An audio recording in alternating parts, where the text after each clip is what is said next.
Good evening and welcome to News Channel 8. I'm Jerome Aegean, and here's some of the top stories we have for you tonight. Pedestrian accidents on St. Croix and St. Thomas leaves 2 people dead. Your triathlon highlights and fireworks at St. Thomas Carnival. These stories and more are up next on News Channel 8.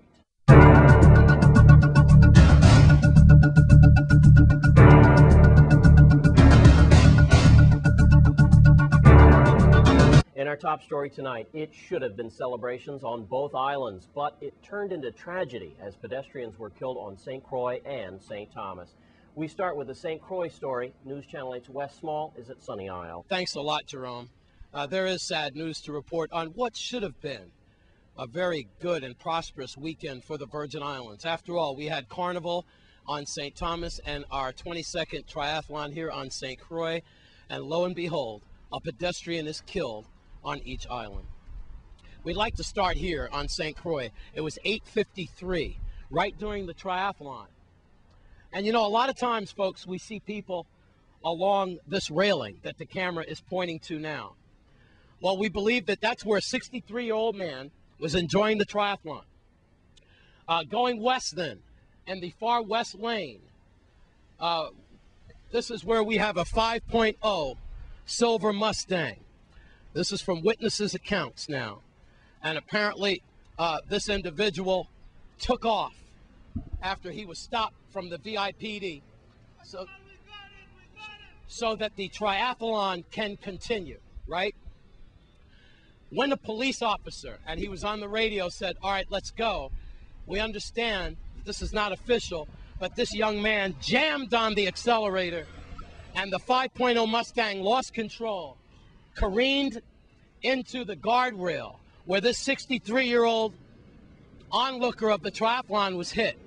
First reports were that he had lost one of his legs, but then the news got much worse because later that afternoon, Deputy Police Chief Chris Howell at 3 o'clock found out that that 63-year-old man has died.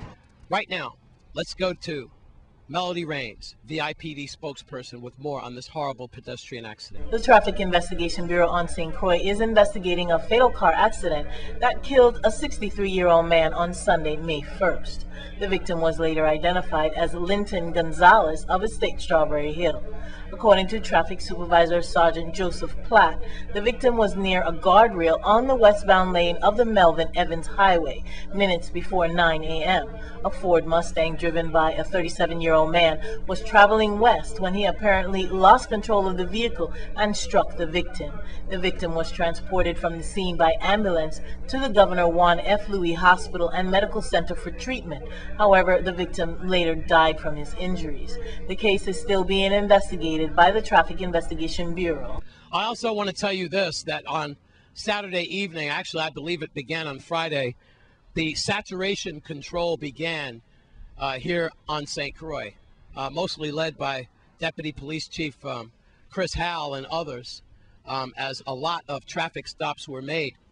As a matter of fact, Deputy Police Chief Howell himself stopped an individual who was apparently ran past a stop sign or went a little past a stop sign, looked suspicious, and Deputy Police Chief Howell pulled him over, and lo and behold, we have Jerome Turnbull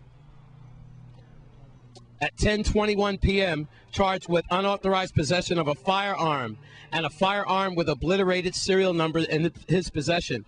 Bail was put at $25,000. And according to Deputy Police Chief Howell, it was a close call. With more on this story, let's go to Melody Raines, VIPD spokesperson. Police on St. Croix arrested 35-year-old St. Thomas native Jerome Turnbull and charged him with possession of an unlicensed firearm with an obliterated serial number after a fully loaded 9mm handgun was found in his vehicle during a routine traffic stop. Jerome Turnbull is a person of significant interest in several felony cases on St. Thomas, according to police. The vehicle Turnbull was driving was stopped at about 10:20 p.m. Saturday, May 1st, in the Estate Grove Place area after he was observed running a stop sign and turning without signaling. During the traffic stop, police said Turnbull attempted to reach to the floor of the vehicle several times. Police ordered him several times to keep his hands on the steering wheel.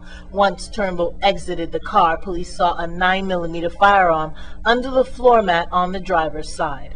Turnbull was arrested and placed on $25,000 bail. He was remanded to the custody of the Golden Grove Adult Correctional Facility pending further court action. Well, there we have that with Mr. Turnbull. We have to wait and see what happens with him. But Deputy Police Chief Howell kind of dodged a bullet on that one. Again, Turnbull's bail is $25,000. Here at Sunny Isle, I'm Wes Small for News Channel 8. Thanks, Wes Small. And now on St. Thomas, where the news doesn't get any better as a police officer struck a pedestrian. Lee Carl reports. With Carnival moving into the history books, the Chief of Police, Rodney Carrard, Melody Raines, the Public Information Officer here, talking about a Traffic Investigation Bureau investigation underway in a fatal car accident that occurred on April 27th at Veterans Drive near Gasburg, Scotland. Now, the accident occurred between a police vehicle and a female pedestrian, and according to the initial report, an on-duty officer was driving a police car traveling east on Veterans Drive. The female pedestrian crossing the road northward when she was struck. Traffic Supervisor Sergeant Rosalind Jarvis said Saturday, identity of the victim not yet verified, but she stated it was a black woman, possibly in her 40s. Investigation underway. Assistant Police Commissioner Ray Hyman said Saturday, officer involved will be placed on administrative leave pending the outcome of traffic investigation. Officer has been scheduled to meet with the department psychologist, and the case will be investigated the same as any other case. There will be no preferential treatment of police involved in any investigation, according to the police commissioner.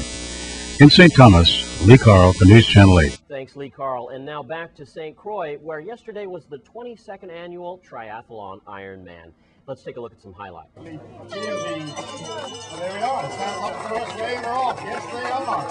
The 2010 70.3 St. Croix Triathlon is underway. Are you here with Ian Sweet, right? Yeah, you're right, Wes. How's it going? Triathlon, very good. Triathlon info man. Right now, I know you got to get back to what's going on. Where are they right now, the lead? They're about 35 miles into the race. We got the young Frenchman, Romain Guillaume, leading, closely followed by, in fact, he's a rookie here, closely followed by Terenzo Lozano from New Zealand, also a first-timer here. So we got two rookies up leading, which would be pretty exciting. Romain's been out there for a while, but we just heard from John Harper that he is being caught. So I suspect my favorite is Lozano, so I think he's got a good shot of winning this race. Now, Craig Alexander and Tim O'Donnell, of course, they're like, right up in there, of course, competitors' favorites. But what happened to them? Can they catch back up now and get into the pack? I think Tim O'Donnell's still in good position. I've just heard that Craig Alexander has dropped off for some reason. We don't know why, but he's not really in the mix at the moment. He didn't have a good race here last year, as you remember. Right. It's an early season for him. He certainly is peaking for later on in the year, because he's the two-time Ironman World Champion from Hawaii, and he wants to do a three-peat, which hasn't been done for a long time. So we will show you more highlights from the Triathlon Ironman when we come back from this break. However, Governor John DeYoung has a statement.